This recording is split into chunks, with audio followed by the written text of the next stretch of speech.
children are born from the male and the female.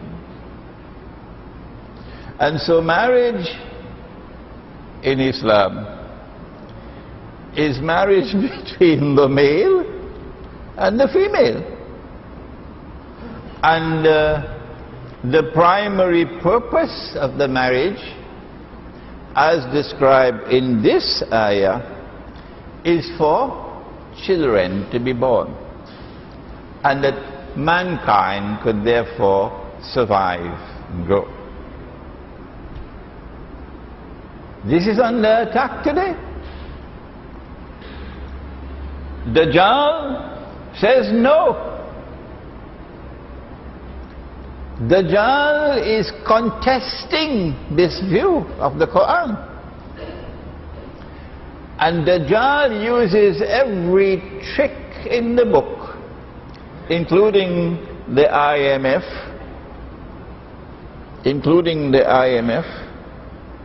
including the World Bank, including the United Nations resolutions,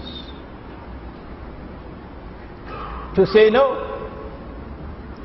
That marriage does not have to be between a male and a female.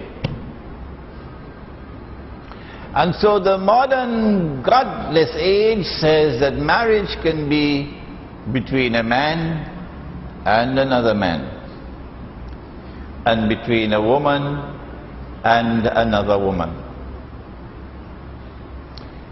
Every single government in the world will eventually have to submit, as they have submitted all of them, and very quickly, with the passage of anti-terrorism legislation.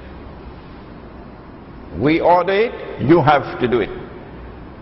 And so every government in the world will eventually have to enact legislation to permit the marriage of a man with a man.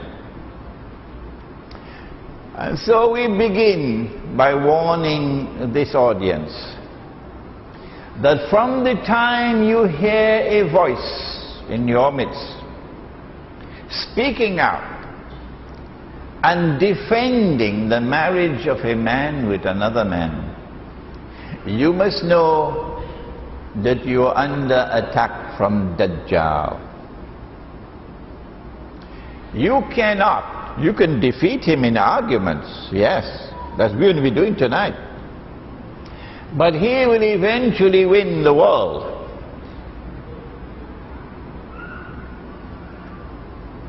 And you will have to protect your faith.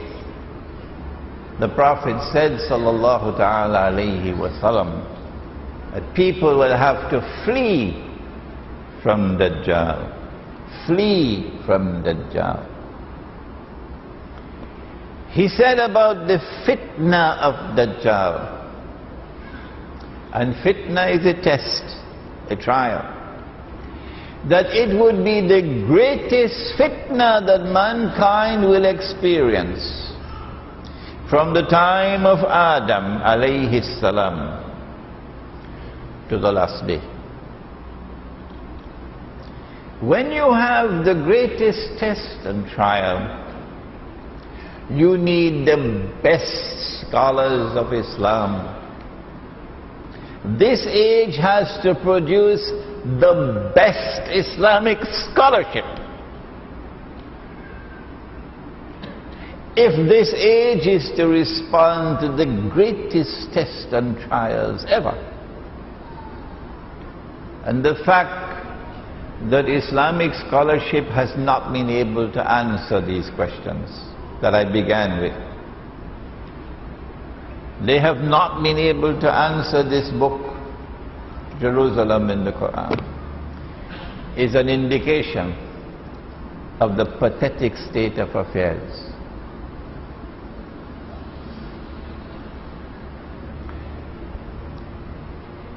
Let us examine the thesis. of marriage between the male and the female in Islam. And we want to begin by asking, what is it to be a male? What is gender? What is the bahasa for gender? Jagdina. What is Jagdina? What is gender?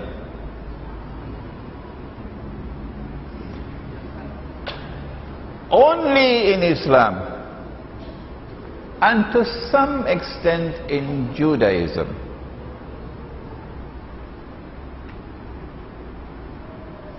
Allah is free from gender. Allah is neither male nor female. Allah created both the male and the female, but Allah is neither male nor female. Laysa kamithlihi shay. In Hinduism, and we are not speaking disrespectfully, you not only have male gods, you also have female goddesses. Lakshmi is a female goddess. In Buddhism, while you do not have the clearly defined God in Buddhism from the original Hinayan Buddhism, the Mahayana is different. Buddha is worshipped as God. And Buddha is not female. Buddha is a man.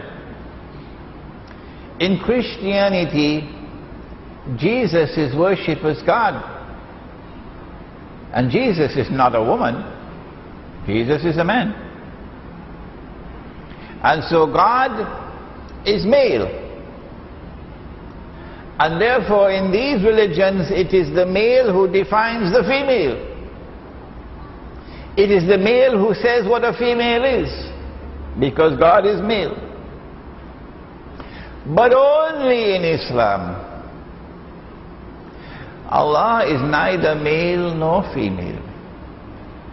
And so Allah defines who is male and what is female. And there is nothing discriminatory in that.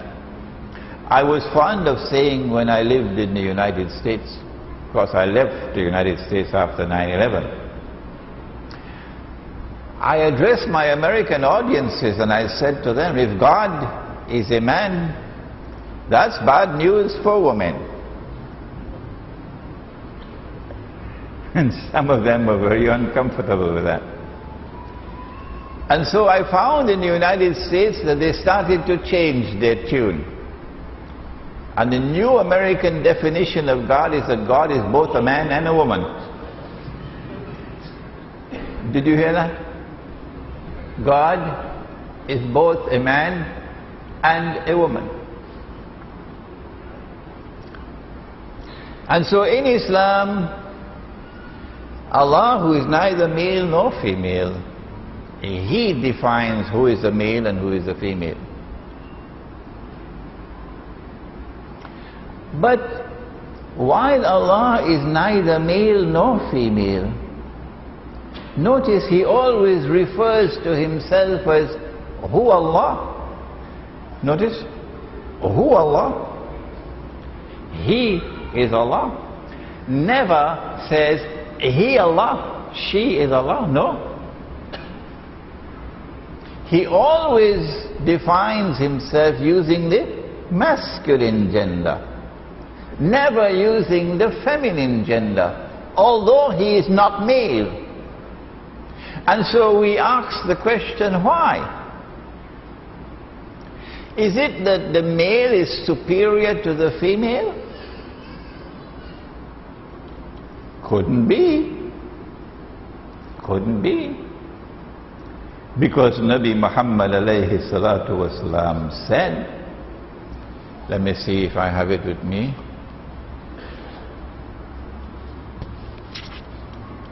No. He said, all of mankind will appear before Allah Oh, no, I have it. All of mankind will appear before Allah on Judgment Day, men as well as women, as equal in His sight, can you see it?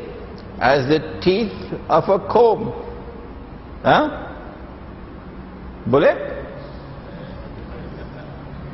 So that disposes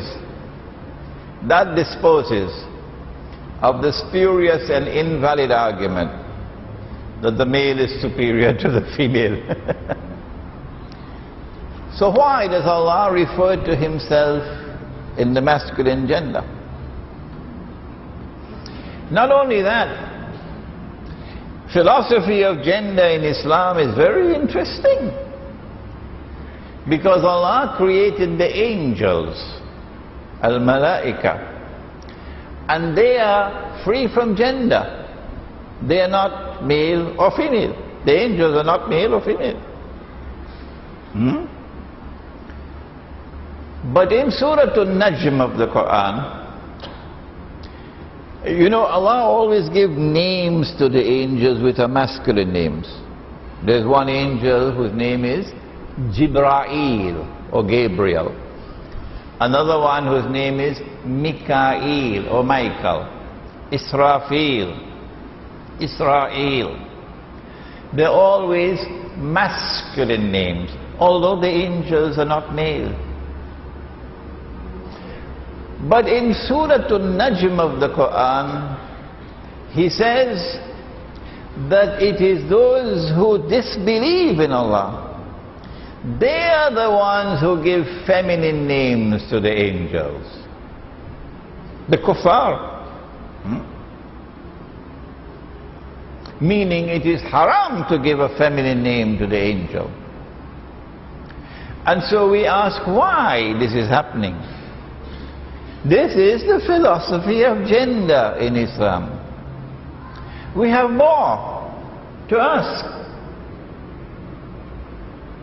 And Allah is never unjust to any servant of His. A woman came to the Prophet one day and asked, "O Messenger of Allah, revelation is coming down in the Quran, and Allah is always addressing the men, always addressing. How come He's not addressing us?" And so Allah sent down the revelation. Say to the believing men and the believing women, and say to the men who are pious and the women who are pious, and the men who perform salat and the women who perform salat, and the men who give zakat and the women who give zakat, and the men who fast and the women who fast, and men and men and men, repeating 10, 12 times, indicating thereby, no, I am not discriminating in favor of the male and against the female, no. Allah is just. So that disposed of the argument that Allah was favoring the male. And then Allah sent prophets. And Nabi Muhammad alayhi salatu wasalam said that he sent 124,000 prophets. And all the prophets were rijal, men. Not one was a woman. Not one. And we ask the question, why? Is there some profound message which is being sent concerning the philosophy of gender? Of late, of course, there is a particular Sufi group, one Sufi group, who have been advancing the thesis that Maryam alayhi salam, the mother of Nabi Isa alayhi salam, is a Nabiya. Have you heard of it? Nabiya. But that is a fringe movement. We don't need to bother about it. The followers of that movement will probably listen to this lecture